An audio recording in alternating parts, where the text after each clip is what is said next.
भाई साहब ये भगवान का बैटरिया खत्म हो गई है का? थोड़ी देर चले फिर लुल हो गए। क्या क्या मतलब नया बैटरी लगा दो, किधर लगता है? लगाओ। अरे भैया इसमें बैटरी वैटरी नहीं पड़ती। तो काम काहे नहीं कर रहा है? मैन्युफैक्चरिंग डिफेक्ट है का? अरे कोई डिफेक्टिव पीस नहीं बनाते भाई हम। ये भगवान को आप बनाया? जी हाँ, अपने इन हाथों से। आप भगवान को बनाया कि भगवान आपको? भैया भगवान ने हम सबको बनाया है, हमने तो सिर्फ इनकी मूर्तियां बनाई है। काहे बनावा तो उसकी मूर्त? ताकि हम इनकी पूजा कर सकें, अपनी सुख दुख की बातें कर सकें। करे भीतर ट्रांसमीटर फिट है का? भगवान तक बात पहुंचत कैसे है? हा? अरे भगवान को किसी ट्रांसमीटर की जरूरत नहीं पड़ती, वो डायरेक्टली सुन लेता है। डायरेक्टली सुनत है तो फिर ये मूर्त की क्या जरूरत है? अरे क्या करूं इसका यार, धंधा बंद करवाएगा क्या? तेरी प्रॉब्लम क्या है? हमारी फिल्म ने एक ही चीज दिखाई है, जो लोग धर्म का गलत इस्तेमाल करते हैं उनको हमने उनका पर्दाफाश करने की कोशिश की है। और एक ही चीज उस फिल्म ने कही है कि ऊपर वाले के साथ आपका जो कनेक्शन है वो डायरेक्ट है, आप उसमें आप कंफ्यूज मत होइए रॉन्ग नंबर के। मैं बीपीओ एग्जीक्यूटिव हूँ। मेरा आपसे एक सवाल है, इस्लाम में हर गुनाह माफ है लेकिन शिर्क की माफी क्यों नहीं है? अगर इंसान कत्ल करता है उसे माफी है, जिना करता है उसे माफी है, लेकिन शिर्क की माफी क्यों नहीं है? भाई साहब का सवाल है कि इस्लाम में सारे गुनाह की माफ़ी है, शिर्क की नहीं। कत्ल करता है माफ़ी है, जिना करता है माफ़ी है, शिर्क की माफ़ी क्यों नहीं? आप कुरान मजीद के बारे में जिक्र कर रहे जो सूरह निसा में है, सूरह नंबर 4 आयत नंबर 48 और आयत नंबर 116। इन दो आयतों में सूरह निसा सूरह नंबर 4 में लिखा है कि अगर अल्लाह चाहे तो कोई भी गुनाह को माफ कर सकता है, लेकिन शिर्क को कभी नहीं माफ करेगा, क्योंकि जो शिर्क किया है वो बहुत भटक चुका है। तो इसमें यह नहीं लिखा है कि अब जिना करेंगे तो माफ करेगा ही, कर सकता है अगर आप तौबा करेंगे तो। अगर आप तौबा करते कि मैंने जिना किया हूं, मैंने कत्ल किया हूं, मुझे माफ कर दे और इंशाअल्लाह मैं आइंदा नहीं करूंगा, तो अल्लाह माफ करेगा। उसी तरीके से शिर्क भी, अगर आप शिर्क करते हैं और अल्लाह से माफी मांगते हैं कि मैं अगली बार शिर्क नहीं करूंगा, तो अल्लाह शिर्क को भी माफ कर सकता है। लेकिन शिर्क के हालत में मरेंगे तो माफी नहीं है, आप मुशरिक जैसा मरेंगे। शिर्क करते हुए मरेंगे तो माफी नहीं। अगर आपने शिर्क किया, लाइक आज आप देख रहे हैं, कल भी परसों भी कितने गैर मुस्लिम बुत परस्ती करते थे, शिर्क करते थे, मूर्ति पूजा करते थे, अभी मुस्लिम बन गए, अल्लाह ताला बेशक माफ करेगा। और जिस दिन आप इस्लाम कबूल किए, आपके पिछले गुनाह सारे माफ, आपका स्लेट क्लीन। मैं माशाल्लाह अभी 46 साल का हूं, अच्छे काम करता हूं, इंसान हूं, गलतियां भी करता हूं। आप अगर इस्लाम कबूल करे, आपका स्लेट क्लीन। मेरे तो स्लेट में तो काफी चीज ऊपर नीचे है। अगर आप इस्लाम कबूल करें तो अल्लाह के रसूल फरमाते आपके सारे गुनाह माफ, स्लेट इज क्लीन। तो आप एक साफ सुथरे मुसलमान बनते, इसके बाद हिसाब किताब शुरू होगा। पूछना चाहता हूं, आप मूर्ति पूजा में मानते भाई साहब? जी मानते हैं। क्यों, आपको लगता नहीं गलत है? आप क्या हिंदू है? जी। आपके मजहबी किताब में लिखा है, छंदों के उपनिषद में चैप्टर नंबर 6 अध्याय नंबर 2 श्लोक नंबर 1, एकम अद्वितीयम, खुदा एक है, उसके अलावा कोई नहीं है। लिखा है श्वेता श्वेता उपनिषद में अध्याय नंबर 6 मंत्र नंबर 9, नाचस्य कस्य जनिता न चदीपा, उस ईश्वर, उस भगवान का कोई रब नहीं, उसके कोई वालदेन नहीं।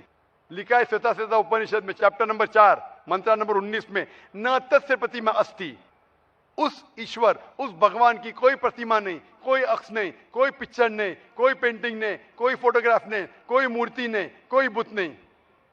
लिखा है यजुर्वेद में चैप्टर नंबर 32 वर्ष नंबर 3 में मंत्र नंबर 3 में, न तस्य प्रतिमा अस्ति, उस ईश्वर, उस भगवान की कोई प्रतिमा नहीं, कोई अक्ष नहीं, कोई पिक्चर नहीं, कोई पेंटिंग नहीं, कोई फोटोग्राफ नहीं, कोई बुत नहीं, कोई मूर्ति नहीं। तो साफ तौर पे कई जगह आप हिंदू की मजहबी किताब में लिखा है कि मूर्ति पूजा गलत है, तो क्यों आप मूर्ति पूजा करते? भाई साहब जी, इस बारे में मुझे सही तालीम नहीं है, मुझे थोड़ा वक्त चाहिए। मैं इतने हवाले दे रहा हूं कि आपको लगता है कि मैं फेंकते जा रहा हूं। हवाले के हवाले दे रहा हूं, आप नोट कीजिए।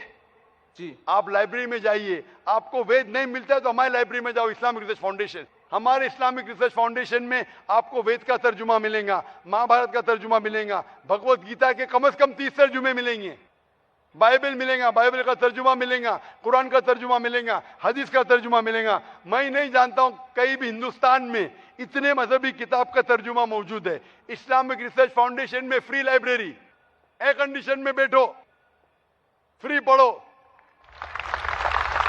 इंशाअल्लाह आपको चाय पानी भी दूंगा मैं। चाय पानी रिश्वत नहीं है, तो क्या आप ठंडे दिमाग से, कभी ठंडा दूंगा कभी चाय पानी, तो आप अच्छे दिमाग से रिसर्च कीजिए। हमारे पास कंप्यूटर सॉफ्टवेयर है, आप क्या जानना चाहते हैं वेद के ऊपर बटन दबाओ, मिलेगा आपको। किधर लिखा है मूर्ति पूजा हराम है, बटन दबाओ कंप्यूटर में निकलेगा बाहर। वेद के कंप्यूटर सॉफ्टवेयर है, बाइबल के कंप्यूटर सॉफ्टवेयर है, कुरान के कंप्यूटर सॉफ्टवेयर है, हदीस के। तो मैं आपसे दरखास्त करता हूं कि आप रिसर्च कीजिए।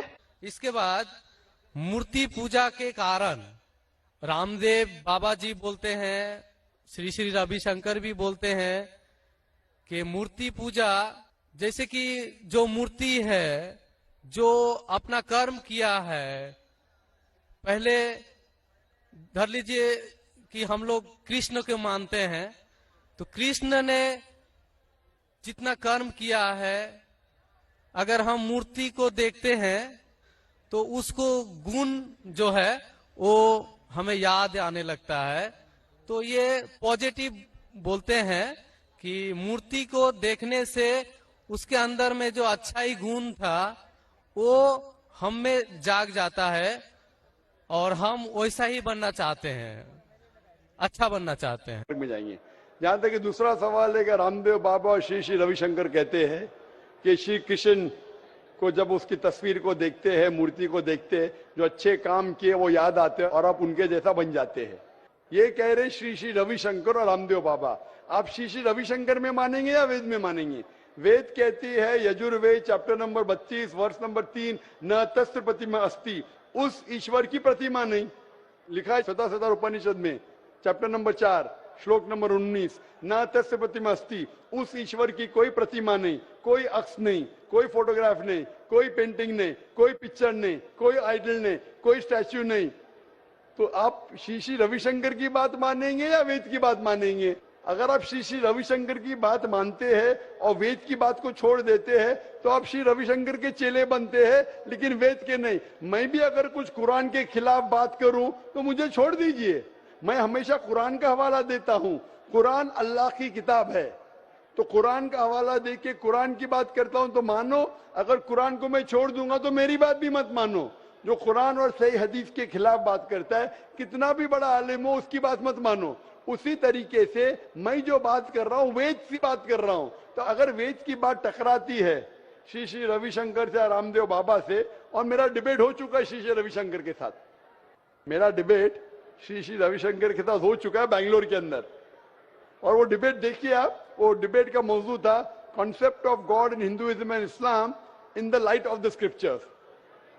मीन्स धर्म की जितनी किताबें हैं उनकी रोशनी में खुदा का क्या तस्वुर है इस्लाम और हिंदुइज्म में। और मैंने इतने हवाले दिया वेद के, हिंदू धर्म क्या कहता है। आप वो डिबेट देखिए और आप ही फैसला कीजिए कौन हक के ऊपर है।